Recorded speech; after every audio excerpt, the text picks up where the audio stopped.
Sangat disayangkan hal ini umum terjadi di antara semua anggota umat manusia, yaitu rasa takut terhadap mereka yang memperkenalkan hal yang berbeda ke dalam tanah yang kita anggap milik kita.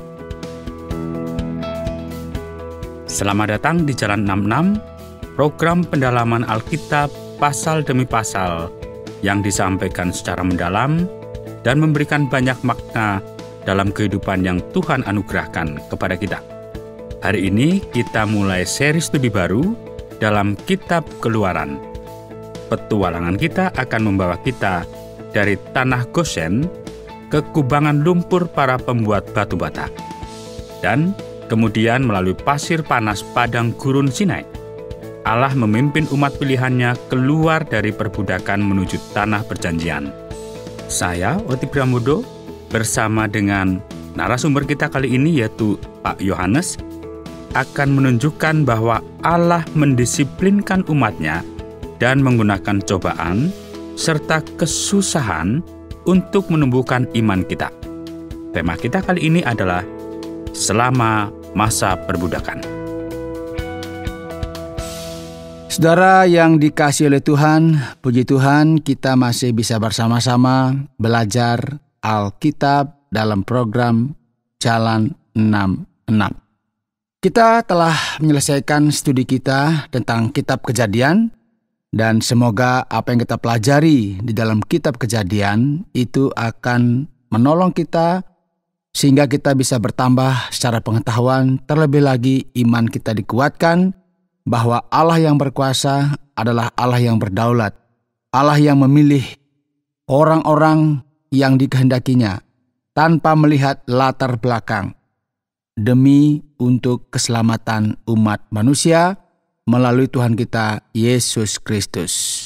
Saudara yang dikasihi oleh Tuhan, saudara kita tahu bahwa awal pembentukan bangsa Ibrani mulai dari Abraham hingga Yusuf, dan hari ini kita mulai mempelajari Kitab Keluaran. Sudah siap ya? Silakan dibuka Alkitab dan mulai lihat Kitab Keluaran. Kita tahu Kitab Keluaran atau sering dikenal dengan Exodus. Secara harafiah itu memiliki arti keberangkatan atau keluar. Melalui Kitab Keluaran, kita akan banyak belajar bagaimana bangsa yang tadinya tinggal di Mesir ini, mereka diperbudak di sana, akhirnya keluar dari tanah tersebut. Saudara, ketika Yusuf dibawa ke Mesir, kita masih ingat ya, dia mendapat kasih sayang dari Firaun yang berkuasa saat itu karena melihat bahwa Yusuf ini sosok atau pribadi yang berbeda. Dia memiliki kebijaksanaan yang tidak dimiliki oleh para ahli yang ada di tanah Mesir saat itu, terutama ketika mengartikan mimpi Firaun. Dan akhirnya seiring berjalannya waktu, keluarga Yusuf akhirnya dari Yakub dan semua saudaranya akhirnya pindah ke tanah yang disebut dengan tanah Gosen yang di dekat Sungai Nil, dan tanah ini dikenal dengan tanah yang sangat subur, dan mereka di sana berkembang biak dan semakin banyak. Dan ini sesuatu yang tidak pernah mungkin diduga oleh bangsa Mesir sendiri. Nah, mari kita akan melihat hal-hal apa saja yang bisa kita pelajari dari Kitab Keluaran ini. Kita akan melihat, mulai kita lihat dari pasal yang pertama, ayat yang pertama. Inilah nama para Israel yang datang ke Mesir bersama-sama dengan Yakub. Mereka datang dengan keluarganya masing-masing. Ruben, Simeon, Lewi dan Yehuda, Isakar, Zebulon dan Benyamin, dan serta Naftali, Gad dan Asher. Seluruh keturunan yang diperoleh Yakub berjumlah 70 jiwa. Tetapi Yusuf telah ada di Mesir. Kemudian matilah Yusuf, serta semua saudara-saudaranya dan semua orang yang seangkatan dengan dia. Orang-orang Israel beranak cucu dan tak terbilang jumlahnya. Mereka bertambah banyak dan dengan dahsyat berlipat ganda sehingga negeri itu dipenuhi mereka. Saudara perhatikan, di sini ada hubungan antara para leluhur pada zaman Abraham, Ishak dan Yakub dengan penggenapan janji Allah kepada mereka. Janji itu adalah bahwa mereka akan bertambah banyak, masih ingat ya, dan akhirnya apa? Mendiami tanah perjanjian di Kanaan. Janji Allah terkadang lambat digenapi menurut pikiran manusia. Tapi ingat bahwa janji itu pasti ditepati. Jadi kita melihat keluarga Yusuf sangat makmur di Mesir dan mereka tampaknya memulai dengan baik. Tetapi tiba-tiba kita membalik halaman dan sampai di ayat 8, coba perhatikan. Kemudian bangkitlah seorang raja baru memerintah tanah Mesir yang tidak mengenal Yusuf. Kita nggak tahu siapa orangnya, tapi kami bisa memberikan beberapa dugaan pada saat diskusi nanti ya. Berkatalah raja itu kepada rakyatnya, bangsa itu sangat besar dan lebih besar jumlahnya daripada kita. Marilah kita bertindak dengan bijaksana terhadap mereka, supaya mereka jangan bertambah banyak lagi. Dan jika terjadi peperangan, jangan bersekutu nanti dengan musuh kita dan memerangi kita, lalu pergi dari negeri ini. Ini jelas ya, Firaun ini mengharapkan adanya perang atau pemberontakan. Dan hal ini dapat memberi kita petunjuk tentang siapa orangnya. Sekali lagi kita akan membicarakan nanti ketika kita ada sesi diskusi ya. Sebab itu pengawas-pengawas Rodi ditempatkan atas mereka untuk menindas mereka dengan kerja paksa. Mereka harus mendirikan bagi Firaun kota-kota perbekalan, yakni Pitom dan Ramses. Tetapi makin ditindas, makin bertambah banyak dan berkembang mereka sehingga orang merasa takut kepada orang Israel itu. Lalu dengan kejam orang Mesir memaksa orang Israel bekerja dan memahitkan hidup mereka dengan pekerjaan yang berat, yaitu mengerjakan tanah liat dan batu bata dan berbagai-bagai pekerjaan di padang. Ya, segala pekerjaan yang dengan kejam dipaksakan orang Mesir kepada mereka. Saudara, kita paham bahwa Firaun ini seperti kebanyakan pemimpin pemerintahan lainnya. Mereka takut jika ada pemberontakan di antara rakyat. Sehingga strategi yang mereka lakukan adalah dengan cara menekan, dengan cara memaksa, bahkan dalam bahasa yang kita kenal itu memperbudak mereka.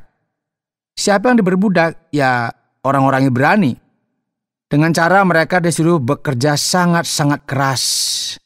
Mereka menjadi kelelahan, tetapi mereka nggak berani melawan pemerintah. Selain itu, kita tahu bahwa bangsa Ibrani sangat berbeda dengan bangsa Mesir dalam hal budaya dan agama. Orang Ibrani menyembah satu Allah, pencipta langit dan bumi, dan orang Mesir menyembah banyak Allah. Sangat disayangkan, tetapi merupakan hal yang umum terjadi di antara semua anggota umat manusia, untuk takut kepada mereka yang memperkenalkan sesuatu yang berbeda ke tanah yang kita anggap sebagai milik kita. Biasanya zona nyamannya mulai terusik. Kita lanjut saudara di ayat 15. Raja Mesir juga memerintahkan kepada bidan-bidan yang menolong perempuan Ibrani, seorang bernama Sifra dan yang lain bernama Pua, katanya, apabila kamu menolong perempuan Ibrani pada waktu bersalin, kamu harus memperhatikan waktu anak itu lahir. Jika anak laki-laki, kamu harus membunuhnya. Tetapi jika anak perempuan, bolehlah ia hidup. Cara lihat ya, ini cara untuk mengendalikan populasi. Yang laki-laki dibunuh, yang perempuan silakan hidup. Artinya laki-laki dianggap kuat. Nah, sehingga kita lihat bagaimana strateginya agar bangsa ini nggak berkembang begitu ya. Tapi rupanya Firaun lupa bahwa dia sedang melawan Tuhannya orang Ibrani yang berkuasa. Ayat 17, tetapi bidan-bidan itu takut akan Allah dan tidak melakukan seperti yang dikatakan Raja Mesir kepada mereka, dan membiarkan bayi-bayi itu hidup. Lalu Raja Mesir memanggil bidan-bidan itu dan bertanya kepada mereka, mengapakah kamu berbuat demikian membiarkan hidup bayi-bayi itu? Jawab bidan-bidan itu kepada Firaun, sebab perempuan Ibrani tidak sama dengan perempuan Mesir, melainkan mereka kuat. Sebelum bidan datang, mereka telah bersalin. Maka Allah berbuat baik kepada bidan-bidan itu, bertambah banyaklah bangsa itu dan sangat berlipat ganda. Dan karena bidan-bidan itu takut akan Allah, maka ia membuat mereka berumah tangga. Lalu Firaun memberi perintah kepada seluruh rakyatnya, lemparkanlah segala anak laki-laki yang lahir bagi orang Ibrani ke dalam sungai Nil, tetapi segala anak perempuan biarkanlah hidup.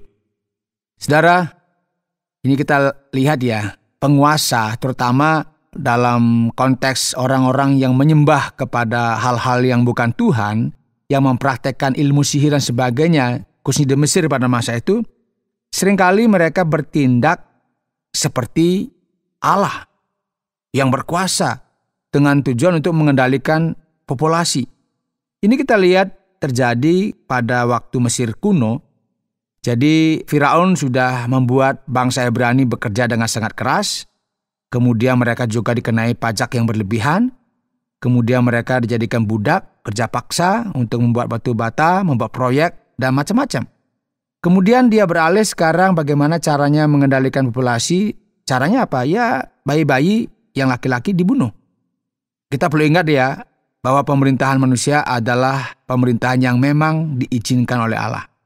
Dan kita diperintahkan kalau membaca kitab Roma dan kitab-kitab perjanjian baru lainnya untuk apa? Taat dan menghormati mereka yang berkuasa. Karena tidak ada otoritas yang tidak ditetapkan oleh Allah. Namun pemerintah manusia pada dasarnya kita tahu ya tidak ada yang sempurna dan seringkali melampaui batas ketika mereka mulai bertindak, kadang-kadang memeras, menekan rakyatnya, bahkan mungkin orang Ibrani saat itu dibantai dengan sangat kejam. Tetapi kita perhatikan ya, bagaimana Tuhan memelihara bangsa Ibrani dengan memakai para bidan ini sehingga mereka terus berkembang biak. Dan akhirnya ada perintah yang baru lagi. Anak laki-laki itu disuruh buang ke sungai Nil. Ya ini kan satu hal yang sangat-sangat bertentangan dengan hukum. Tetapi itulah yang terjadi. Karena ketakutan, karena kekhawatiran, mereka akhirnya tidak lagi mengindahkan ketetapan-ketetapan Allah yang seharusnya menjadi hukum yang lebih tinggi daripada perintah manusia seperti Firaun. Anda sedang mendengarkan Jalan 66, studi Alkitab pasal demi pasal. Bersama dengan saya, Oti Priambodo, pembawa acara Anda, dan narasumber yaitu Pak Yohanes. Kita sedang memasuki pembahasan Kitab Keluaran pasal yang pertama. Dan ada beberapa pertanyaan muncul dalam bagian ini, yaitu pada bagian mana kita tidak boleh mentaati pemerintah. Ada yang mengatakan untuk hal ini dengan menyebutnya ketidaktaatan sipil. Ini pertanyaan yang saya kira sangat mendasar ya. Jadi kita tahu di dalam Alkitab itu mengajarkan kepada kita, orang-orang yang percaya kepada Dia, bagaimana kita menghormati otoritas, terutama pemerintahan. Karena kalau kita perhatikan di dalam Roma pasal 13, kita diingatkan untuk kita menghormati otoritas pemerintahan di mana kita ada. Nah, kita juga lihat bagaimana Pontius Pilatus menginterogasi Yesus. Dia bilang begini, "Tidakkah kamu tahu bahwa aku memiliki kuasa untuk menyalibkanmu?" Dan coba kita dengar apa yang Yesus katakan, "Kamu tidak akan memiliki kuasa sama sekali jika kuasa itu tidak diberikan kepadamu oleh Allah." Jadi kita dapat mengatakan bahwa menghormati pemerintahan, mematuhi misalnya batas kecepatan, kalau kita berkendara lampu merah kita harus berhenti dan sebagainya, itu sesuatu yang wajib ya. Tetapi kita juga harus melihat di bagian ini bagaimana juga pada waktu itu di surat Roma juga diingatkan kita juga harus wajib membayar pajak sebagaimana yang ditetapkan oleh pemerintah. Jadi saya percaya ya Allah sedang mengajar kepada kita untuk taat pada otoritas, karena bahkan di sorga ada hierarki otoritas. Dan Allah mungkin sedang menguji kita untuk melihat siapa yang akan taat pada otoritas duniawi. Bahkan ketika kita tidak menghormatinya. Jadi Allah sedang melihat di sini gimana sih sebenarnya ini. Karena jika Dia melihat bahwa kita taat pada pemerintah manusia, bahkan pemerintahan yang buruk, maka Dia dapat yakin bahwa kita akan taat pada otoritas yang baik di surga. Sekarang pada saat yang sama, Alkitab menetapkan batas-batas bagi pemerintah. Ini harus diingat. Tugas mereka adalah apa? Bagaimana mengayomi, melayani masyarakat sehingga terciptanya kedamaian, keadilan, bagaimana yang jahat dihukum, kemudian orang yang berbuat kebaikan diberi penghargaan. Tidak ada yang dikatakan tentang pemerintah bertanggung jawab atas kesejahteraan atau mengelola layanan kesehatan. Bagian itu menarik diberikan kepada gereja. Ketika gereja tidak memenuhi perannya, Pemerintah biasanya mengambil alih dan itulah saat pajak naik. Ya, itu adalah topik yang lain kali kita bisa bahas ya. Jadi ketika kita tidak berperan dengan baik, ya akhirnya pemerintah ngatur semuanya. Ya untuk bisa memberikan kesejahteraan ya dari mana? Dari pajak. Pajak dinaikkan, dikembalikan kepada rakyat lagi. Karena itu kita sebagai orang percaya harusnya mengambil peran juga bagaimana menciptakan kesejahteraan di tengah-tengah masyarakat melalui fungsi-fungsi yang kita miliki. Saudara yang dikasihi oleh Tuhan, ini sangat penting bagi kita bahwa orang Kristen sering menderita secara tidak adil karena mereka menolak mengikuti tren imoralitas atau tidak adil dalam masyarakat. Tidak mengikut. Ada hal-hal yang tidak adil yang dilakukan oleh mungkin sekelompok orang atau hal-hal yang bersifat imoralitas dilakukan, kita nggak ikut. Nah, kita kadang-kadang seperti disisihkan begitu. Orang-orang bahkan berbeda pendapat tentang kapan harus bergabung dengan tentara atau membawa senjata untuk berperang dalam suatu fase atau keadaan yang kita katakan yang memaksa kita harus melakukannya. Dan kita sebagai warga yang baik, kita harus ikut ketika pemerintah katakan kita harus membela negara kita harus ikut. Nah, ini juga sesuatu yang tidak boleh kita abaikan. Kita ingat bahwa Petrus dan Yohanes diperintahkan untuk berhenti memberitakan Injil dalam kitab Kisah Para Rasul, dan mereka menjawab, kami harus lebih taat kepada Allah daripada kepada manusia. Artinya, ada hal-hal di mana kita harus berdiri dengan tegak terkait dengan iman kita. Yaitu kita harus tetap berpegang teguh kepada iman ketika ada hal-hal yang mendorong kita untuk melakukan bagaimana kita melawan iman kita sendiri. Nah, itu yang harus kita lebih taat kepada manusia, kepada Allah. Tetapi kalau itu berkaitan dengan bagaimana pemerintah mengatur kita, bagaimana kita harus membela negara, bagaimana kita harus merah putih gitu ya, bagaimana kita harus membayar pajak, menjaga kebersihan, menjaga ketertiban kedamaian, kita ikut semua. Aturan-aturan lalu lintas, kita harus punya SIM, STNK, PPKB, dan sebagainya, kita ikut semua karena itu pada akhirnya akan menciptakan kedamaian di tengah-tengah masyarakat. Tetapi jika hal itu berkaitan dengan hal-hal yang bertentangan dengan iman kita, ya di sana kita harus seperti Petrus dan Yohanes, kami harus lebih taat kepada Allah daripada kepada manusia ketika mereka dilarang tidak boleh memberitakan kabar baik itu. Tapi Pak Yohanes, bukankah bidan-bidan itu berbohong kepada Firaun untuk melindungi diri mereka sendiri? Nah, kapan boleh berbohong agar kebaikan itu terjadi? Nah, ini dikatakan bahwa bidan-bidan itu berkata wanita-wanita Ibrani itu kan kuat. Jadi sebelum mereka datang, sudah melahirkan. Ya, kita nggak tahu apakah itu benar atau tidak, kita nggak tahu. Hal itu mungkin benar-benar terjadi. Tetapi kita tahu bahwa niat mereka itu adalah untuk melanggar, tidak mentaati perintah Firaun yang dianggap tidak bermoral. Ini kan disuruh membunuh ya. Bayangkan kalau laki-laki dicekik begitu dia, terus dibunuh. Ini kan sesuatu yang tentu secara nurani bidan-bidannya juga manusia ya. Nggak mungkin dia lakukan, karena itu dibilang ketika kami datang, udah lahir. Ini kan cara dari mereka untuk menyelamatkan, karena mereka juga nggak mau melawan Allah dengan cara mengikuti perintah Firaun untuk melakukan pembunuhan. Ya, menurut saya tidak. Tidak ya. Siapapun yang mendengar kisah ini tidak akan menyalahkan bidan-bidan itu karena berbohong. Ini mirip dengan Rahab si pelacur dalam kitab Yosua ya, yang menyembunyikan mata-mata Ibrani agar tidak ditangkap oleh tentara Yeriko. Nah, ketika mereka datang mencari, Rahab berkata, mereka pergi ke arah sana. Apa yang harus dia lakukan? Mengatakan, aku tidak bisa berbohong. Orang-orang Ibrani ada di atap bersembunyi di bawah jerami. Tidak ada yang mendengar kisah tindakan berani Rahab akan menyalahkan dia karena berbohong untuk melindungi orang-orang Ibrani. Faktanya jika ada, itu menunjukkan dia menghormati Allah dan tahu bahwa orang-orang Ibrani adalah umat Allah. Jadi ini hanya cara yang dipakai oleh orang-orang tertentu untuk melakukan hal-hal yang lebih taat kepada Allah dalam hal ini. Jadi ini satu pengorbanan yang tidak mudah ya, termasuk bidan-bidan yang kita bicarakan, termasuk Rahab di sini. Tujuannya apa? Untuk menentang perintah-perintah yang akhirnya menghancurkan orang lain, tetapi dia memilih untuk taat kepada Allah yang melakukan sesuatu yang lebih besar dari apa yang mereka pikirkan. Saya pikir jawabannya terletak pada motivasi, Pak Yohanes. Ya, benar sekali ya. Ketika Anda berbohong untuk melindungi seseorang dari kejahatan, ya itu berbeda dengan berbohong untuk menyembunyikan kejahatan. Namun Allah sangat menentang yang palsu. Dia hanya akan menerima kita yang ingin berada di pihak kebenaran. Nah, kita berusaha menyampaikan kebenaran tentang Allah ya, seperti yang tertulis dalam Alkitab.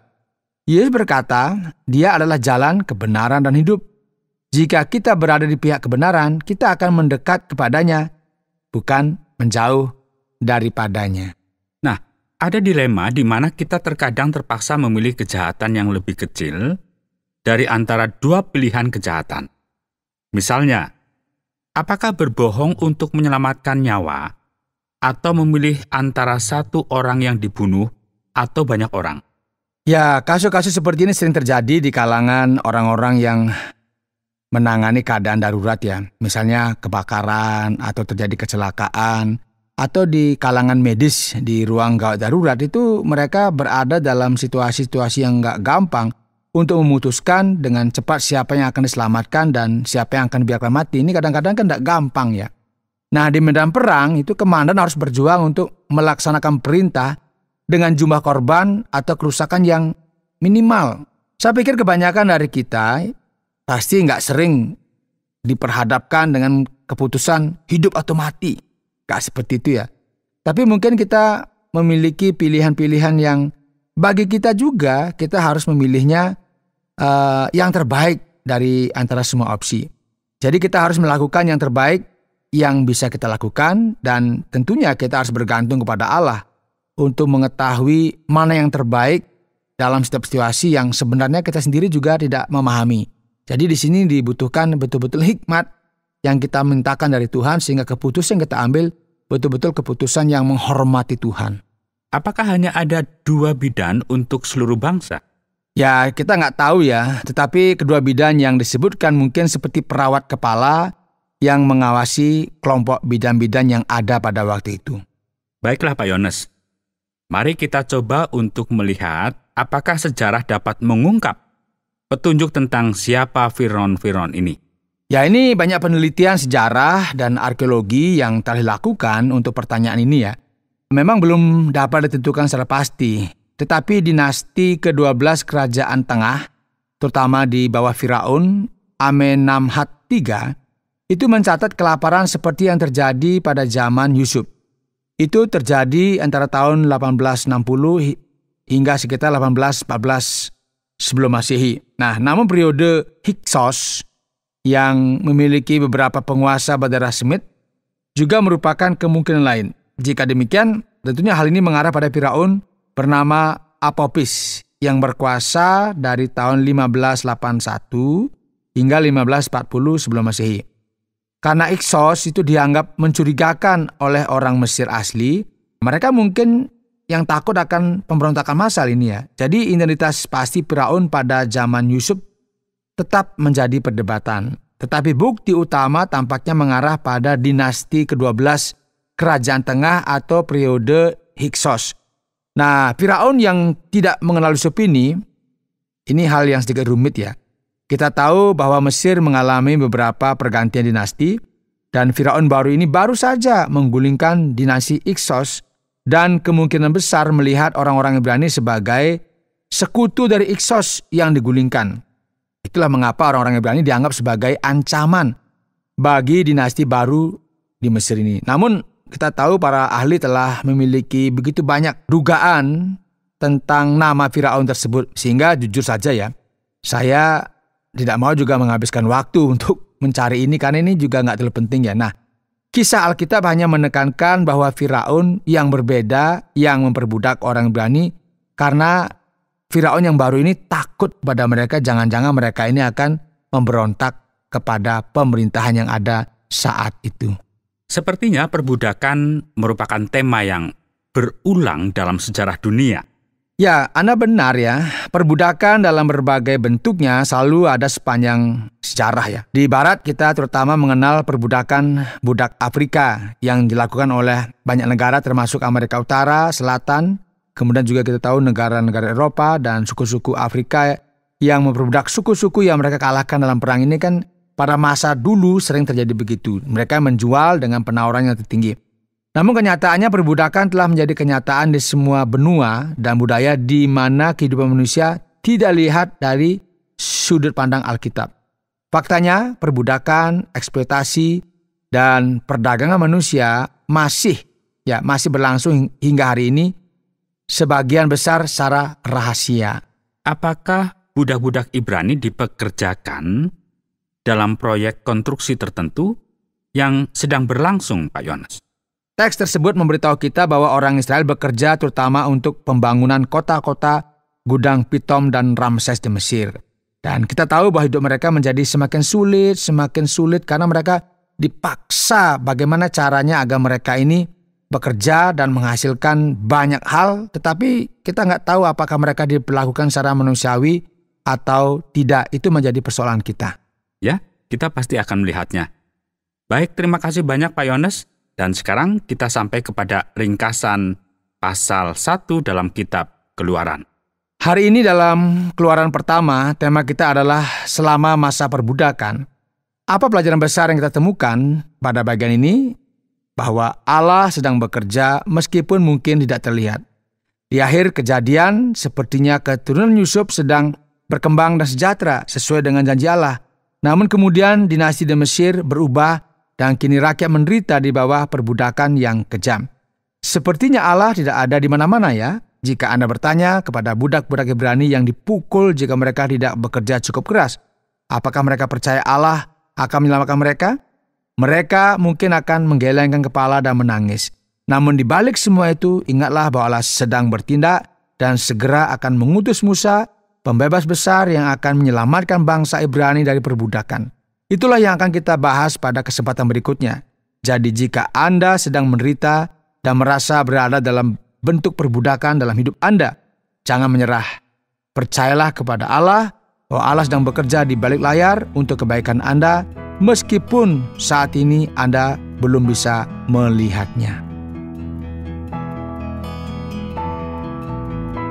Saudara pendengar, karena waktu yang tidak memungkinkan, kita akhiri program Jalan 66 kali ini. Kami menantikan Anda untuk tetap mengikuti pelajaran berikut dalam lanjutan pembelajaran Alkitab yang memberikan pelajaran menyeluruh tentang firman Tuhan. Jika Anda memiliki pertanyaan atau berespon terhadap topik berhubungan dengan program ini, silakan menyampaikan melalui WhatsApp ke nomor 081 333 777 386. Terima kasih atas perhatian Anda.